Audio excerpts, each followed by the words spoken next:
Update! Newsflash!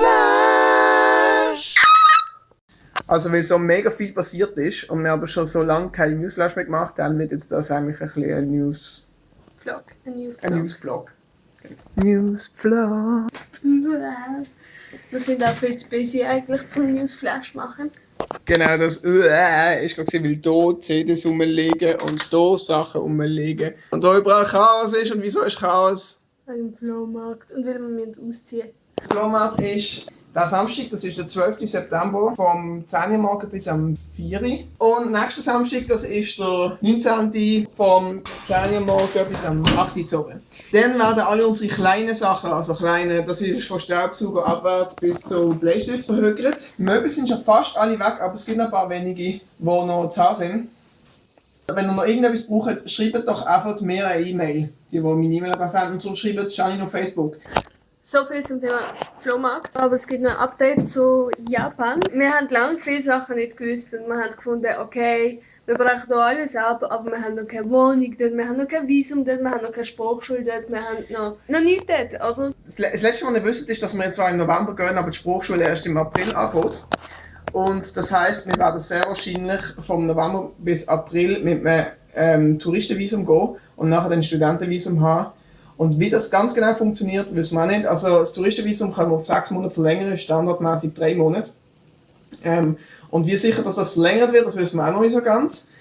Und es gibt noch einen anderen kritischen Punkt. Ich habe im Dezember noch Zivilschutz und wenn ich mich hier nicht abmelde, was wir nicht können, wenn wir nur als Touristen gehen, dann muss ich eigentlich den Zivilschutz leisten. Das heisst, ich bin jetzt bei meinem Vorgesetzten Honig in den Bart rein. Nachdem wir das erste Mal, das war etwa vor einer Woche, 1,5 Wochen, mit unserer Kontaktperson in Tokio telefoniert haben, ist nachher ganz viel unklar gewesen und wir sind recht entmutigt gewesen, weil wir nicht so richtig gewusst haben, also weil alles so ein bisschen unmöglich ausgesehen hat und so, und das ist recht mühsam gewesen. Ja, genau, das Problem war, weil wir ja als Touristen gehen wollen, dass wir denen nicht angemeldet sind und dass es dann praktisch unmöglich wird sein, irgendeinen Mietvertrag abzuschließen. Es hat Optionen von Shared Housing oder so Übergangslösungen. Auch sehr schwierig zu finden. Und wir haben auch weitergebetet und Gott gefragt, was man, ich meine, es sind ganz viele Fragen offen, welche Kirchen, wo wohnen, welche Sprachschulen und so. Und schlussendlich haben wir jetzt so das Gefühl, wir wohnen in Kawasaki, das ist in der Mitte. Sprachschule, nicht die YMCA in Tokio, sondern die YMCA in Yokohama, wo näher ist, an der wo wir wohnen. Und wir aber in einer Kirche mitarbeiten von unserer Kontaktperson, die in Tokio ist, im Süden von Tokio. Also wir wohnen in Kawasaki, dienen in Tokio und gehen in die Sprachschule in Yokohama.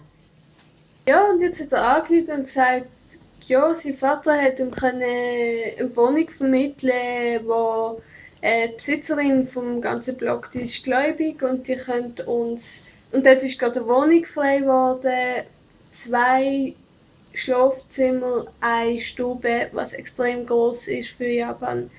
Und ich glaube, der Originalpreis war etwa $1.000 und sie haben es können einen Preisabschlag machen bis 800. Jetzt 800 Franken sind es also 800 Franken würden wir im Monat. Im Monat zahlen und das ist ein sehr klasses Angebot.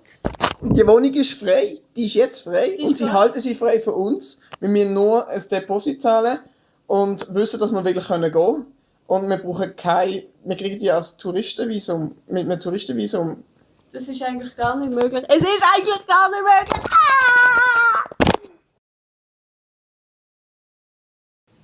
Gehen in die Sprachschule in Yokohama. Seht ihr das? Mein Nippel war jetzt Okinawa. Seriously?